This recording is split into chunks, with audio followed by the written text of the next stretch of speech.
friends, how are you all? I hope I wish to God you all are fine. I am Divya Singh. I will teach you maths of your class. The topic comparing quantities. In this topic, I had taught about that ratio and proportion and unitary method. In unitary method, I have discussed about direct variation. Now I will discuss about inverse variation.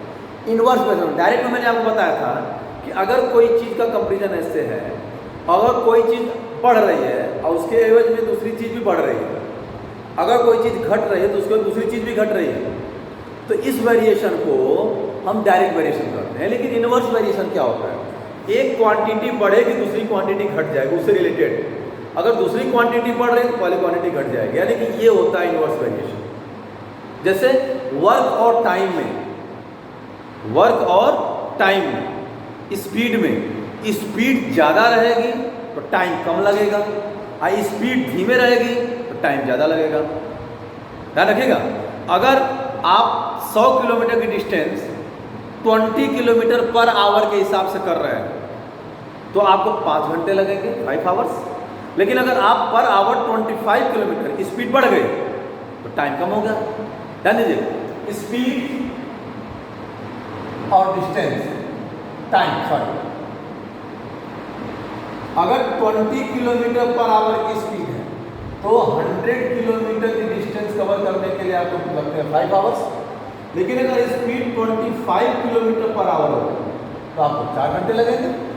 Speed आपकी 50 kilometre per hour है, इस time आपका कितना हो गया? 2 hours. यानी ये comparison आपका, इनका मल्टीप्लाई 20 × 500, 25 × 400, 50 × 200 इसमें, और उसमें रेशियो इक्वल होता है, फ्रैक्शन, डायरेक्ट वेरिएशन, और इसमें आपका प्रोडक्ट। तो बेटा इनवर्स वेरिएशन अब समझ में आ गया होगा। अगर 10 आदमी किसी काम को 15 दिन में करते हैं तो अगर आदमी कम कर दिया जाए तो दिन बढ़ जाएगा, 5 आदमी उसको 30 दिन में करेंगे। अगर काम जल्दी समाप्त करना है तो आदमी की संख्या बढ़ा देंगे। 10 आदमी 15 दिन में कर रहे हैं तो हम क्या करेंगे? आदमी बढ़ा दीजिए, काम जल्दी खत्म हो जाएगा। अब किसी काम को 10 आदमी 16 डेज में करते हैं तो 20 आदमी उस काम को 8 डेज में करेंगे, 40 आदमी उस काम को 4 दिन में करेंगे।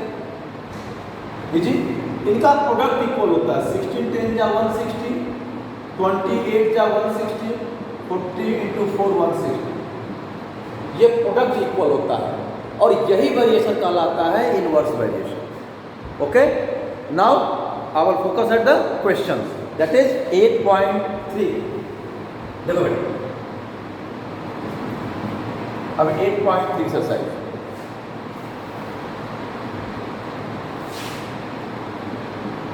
The first question is this: if 51 men can do a piece of work in 35 days, then 21 men will complete the same work in how many days? 51 आदमी किसी काम को 35 डेज में करते हैं। First question, 51 men does that can complete a work in 35 days.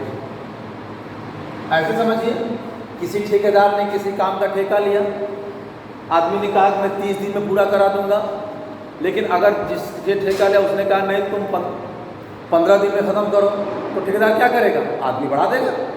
100 आदमी लगाया था, उसने सोचा 100 आदमी 30 दिन में पूरा कर लेंगे, लेकिन अगर काम 15 दिन में करना है तो आदमी 200 कर देगा, 15 दिन में कंप्लीट करवा लेगा।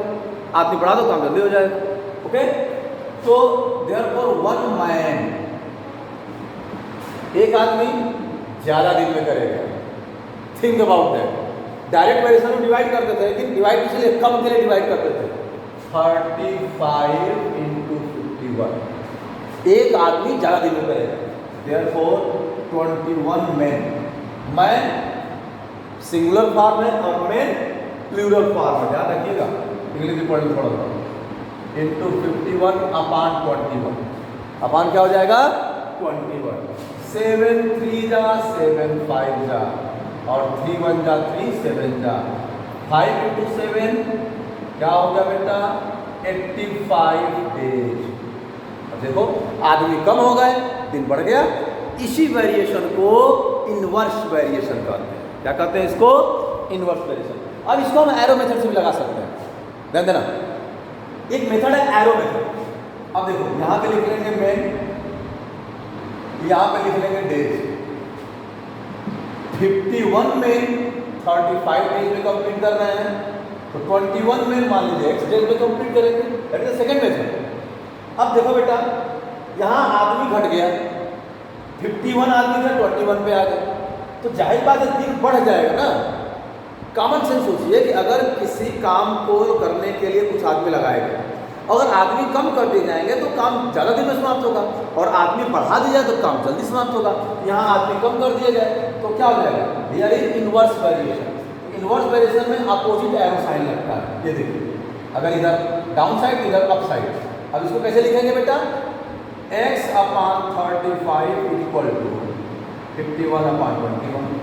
इधर देखिए x इक्वल टू क्या हो जाएगा? 51 इंटू 35 अपान 21। 7 3 जा 7 5 जा 3 70 जा 75 जा 85 आ गया। अच्छा, तो इस तरीके से आप चाहे तो ऐसे भी लगा सकते हैं। Here is two method. अब मान लीजिए हम PDF आपको भेजते हैं तो एक ही तरीके से सॉल्व करके भेज देते ना, और अंधे बारों पर आप नोट करके तुरंत नोट कर लेते हो उसको, ले भैया ले लिख लो, सर जी भेज दिए हैं, रमान बार लिख दिए, हम नाम भी लिख दें। अब इसे समझ लेंगे आप, जो मेथड आपको इजी लगे you can apply that method, और समझ के जब लगाएंगे, एक समझेंगे 10 100 1000 लगाएंगे, एक चीटिंग करेंगे तो एक भी नहीं लगा पाएंगे, ये ध्यान रखिएगा। Now the next question.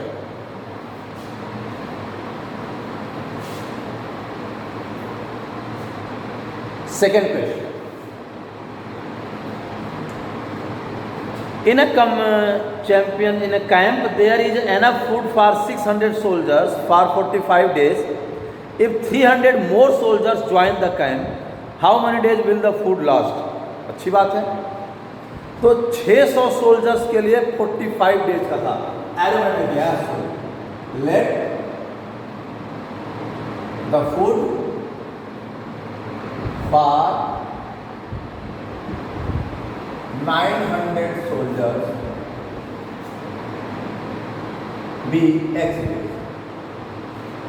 तो यहां पे सोल्जर्स लिख लें,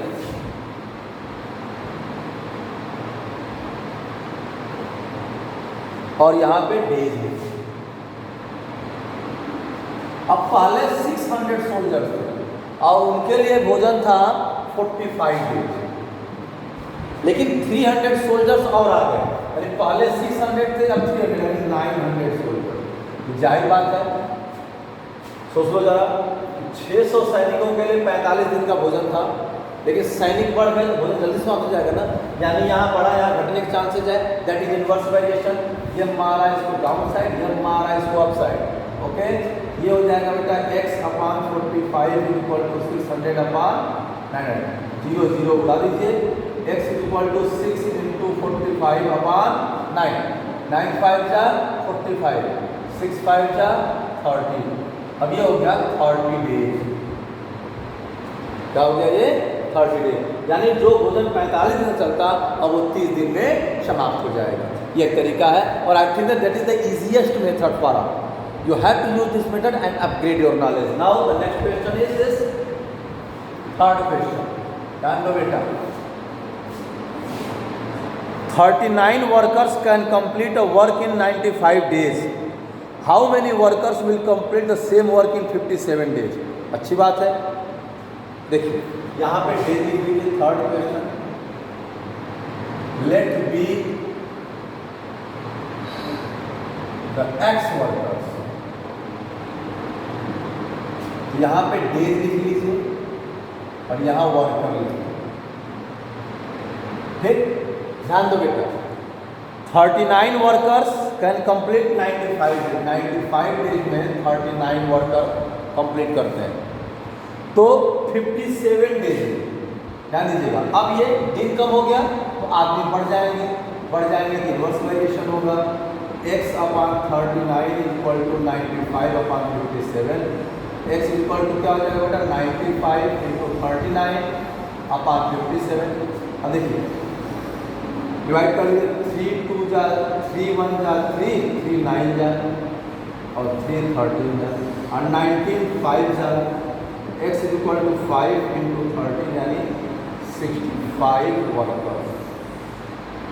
अगर काम 57 डेज में कंप्लीट करना होगा तो 65 वर्कर्स की जरूरत होगी। अब इस क्वेश्चन को और बढ़ा सकता है कि how many more workers required for the work complete in 57 days. तो पहले से 39 वर्कर लगे हुए हैं। अगर ये क्वेश्चन उसमें बढ़ा दिया, मान लो हम ही चेंज कर दिए क्वेश्चन को, आप कहेंगे मुंह बड़ा कोई शॉर्ट जो ऐसा क्वेश्चन तो बुक में नहीं तब का और है, तो ध्यान रखिएगा इसको, उसका जरूरत नहीं है। 39 वर्कर पहले से मौजूद उसमें है ना। तो और कितने वर्कर चाहिए? 65। आप क्या करेंगे बेटा, 65 में से 39 माइनस कर दीजिए, कितना आ जाएगा? 26 वर्कर्स और चाहिए, तो काम जल्दी खत्म हो जाएगा। ठीक है, अब ध्यान रखिए। नेक्स्ट क्वेश्चन 4, अच्छे से पढ़ाई करते रहिए। और चौथे क्वेश्चन ध्यान दीजिए, 4th क्वेश्चन है 18 men can build a wall in 52 hours. How many men will be required to do the same work in 26 hours? अब देख लीजिए, 4th क्वेश्चन है ना, 4th 18 men, यहाँ पे let be X men required, तो यहाँ पे आवर लिख लीजिए और यहाँ पे मैन लिख लीजिए। ठीक है बेटा, अब क्या होगा? 18 मेन 52 आवर्स, 52 आवर्स 18 मेन, तो 26 आवर्स में एक्स में, इसका आधा हुआ ना, इसका डबल हो जाएगा, inverse variation x upon 18 is equal to 52 upon 26, दूजा x is equal to 2 into 18 36 में। क्वेश्चन ही करा कि 52 घंटे 52 आवर्स में कंप्लीट करते हैं 18 आदमी, तो 26 आवर्स में इसका आधा हो गया, इसका डबल हो जाएगा, 18 टू 36 ये हो जाएगा। 5वां क्वेश्चन देखिए, 5th क्वेश्चन, 5th क्वेश्चन पर ध्यान दीजिए। 5th क्या है? If 63 workers can do a piece of work in 30 days, in how many days will 42 workers. तो इसको ऐसे लगा लीजिए, एरो मेथड लगा, ऐसे लगा 63 workers, therefore 63 workers done work in, work done कितने में करते हैं? 30 डेज, इन 30 डेज। therefore 1 क्या हो जाएगा? 30 इंटू 63, ज़्यादा दिन में करेगा तो फिर पूछ रहा है कितने? 42 workers, therefore 42 workers 30 into 63 upon 42, 7 6 या 42, 7 9 या 63 और 6 5 या 30, 5 इंटू 9 यानी कि 45 डेज। देख लीजिए, 63 वर्कर 30 डेज में कर रहे हैं, तो 42 वर्कर्स कम दिन में करेंगे यानी 45 डेज होगा, 40 डेज। ओके, ध्यान दो बेटा। तो 63 वर्कर 63, तो बेटा 63 वर्कर 30 डेज, तो 42 worker 45 days. Okay, now the last question is 6th question, देख लीजिए, ग्रेड पॉइंट 3B मार्क्स हो जाएगा। अब 6th क्वेश्चन, 6th क्वेश्चन क्या कर रहा है? इन अ फोर्ट मीन्स किला, 360 men have provisions for 21 days, 60 more men join, then how long will? बिल्कुल आपके सेकंड की तरह है, तो कितना हो जाएगा? यहाँ पे लिख लीजिए men और days, let be in x days, तो यहाँ पे men और यहाँ पे days, तो पहले कितने हैं? 360 men, तो प्रोविजंस कितने दिन के लिए है? 21 डेज, मतलब खाने का आइटम, लेकिन कितने बढ़ गए? 60 मोर, यानी कि ये हो गए 420। 420 का मतलब 360 प्लस 60, ऐसे समझिए, 360 पहले थे, 60 बढ़ गए, दोनों ऐड हो जाएंगे, 420 हो गए। 420 वैसे बड़ा गड़बड़ नंबर है, मान लीजिए दिन कम होगा, इनवर्स वेरिएशन लगेगा, तो x upon 21 is equal to 360 3/4 20 0 0 काट दीजिए। x is equal to 36 into 21/42 7 6 जा 42 7 3 जा 21 और 6 6 जा x is equal to 6 into 3 यानी 18 डेज। यहाँ 21 से 18 डेज से आ गया, यानी वो प्रोविजन 18 डेज में कंप्लीट हो जाएगा। तो इस तरीके से आपका 8.2 लग गया है। अब हम लोग क्या करेंगे नेक्स्ट वीडियो में, अब आएगा आपका परसेंटेज। तो I will discuss in next video about percentage. That is the very most important chapter, most important topic. Usual life में भी परसेंटेज का बड़ा महत्व है। तो now I will discuss percentage in next video. तब तक स्वस्थ रहिए, मस्त रहिए, जानदार शानदार जबरदस्त रहिए। मिलते हैं नेक्स्ट वीडियो में। ओके, और वीडियो को लाइक शेयर सब्सक्राइब करते रहिए, करवाते रहिए। Okay, thank you.